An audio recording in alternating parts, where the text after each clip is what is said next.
존경하는 애국동지 여러분, 며칠 전 목요일 대한민국은 울었습니다.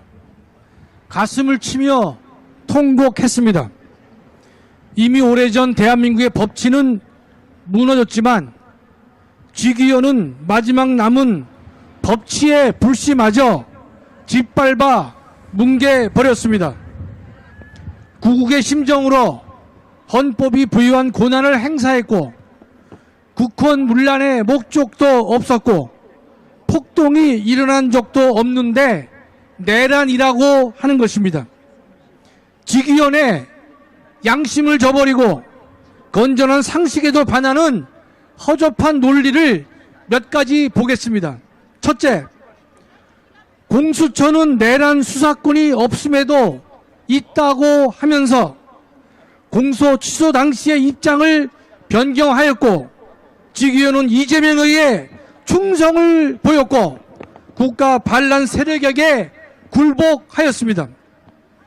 둘째, 곽종근과 홍장원의 증언이나 태도에 모호한 점이 있다고 하면서 증거로 채택한 것은 판사의 직분을 망각한 것으로 정의를 외면한 것입니다. 셋째, 국회에 군 병력을 투입하면서 철수 계획을 세우지 않은 것을 가지고 상당 기간 국회 기능을 마비시키려 했다고 단정하고 있는데 직위원에 대한 배신감과 절망감은 이루다 말로 표현할 수가 없는 것입니다. 국회 병력을 투입하면서 철수 계획을 갖지 못한 것은 국회 기능을 상당 기간 마비시킬 의도가 없는 것으로 보아야 하며 동시에 소수의 비무장 군인만 투입한 것과 결부시켜 본다면 국회 기능의 마비, 즉 국헌 문란의 목적이 없다고 보아야 할 것입니다. 넷째, 국회 소수의 비무장 병력을 투입한 것을 가지고 찰스 1세가 군대를 이끌고 의회를 강제 해산하려고 하는 것에 비유하는 직위원의 논리를 보면 과연 판사의 자격이 있는지 의심하지 않을 수가 없는 것입니다.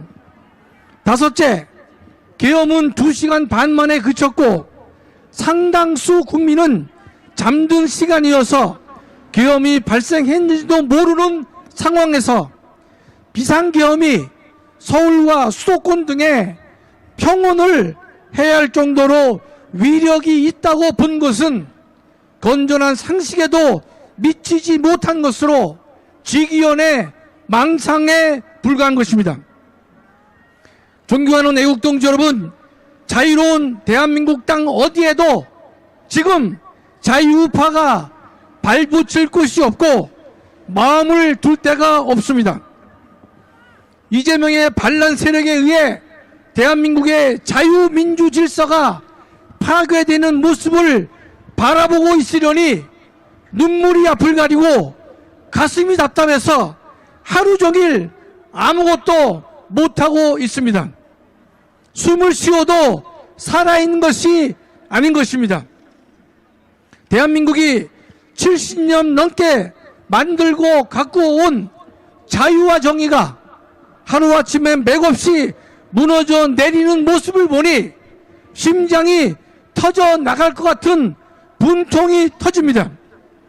존경하는 애국동지 여러분, 윤석열이 지키고 만들고자 한 자유우파의 마당에 이재명의 반국가 세력의 깃발이 걸고 있는 것을 지켜봐야 하는 이 치욕을 어찌 잊을 수 있겠습니까?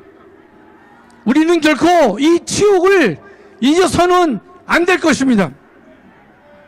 감옥에 있어야 할 인간이 대통령이 되고 대통령이 도리어 옥에 갇혀있는 지금의 대한민국의 모습은 어이없고 기가 차는 것입니다.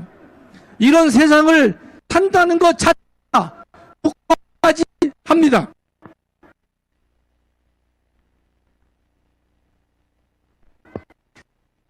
정의가 이재명에게 무너지고 있지만 자유와 정의를 지키려는 양심은 이재명에게 결코 굴복하지 않을 것입니다.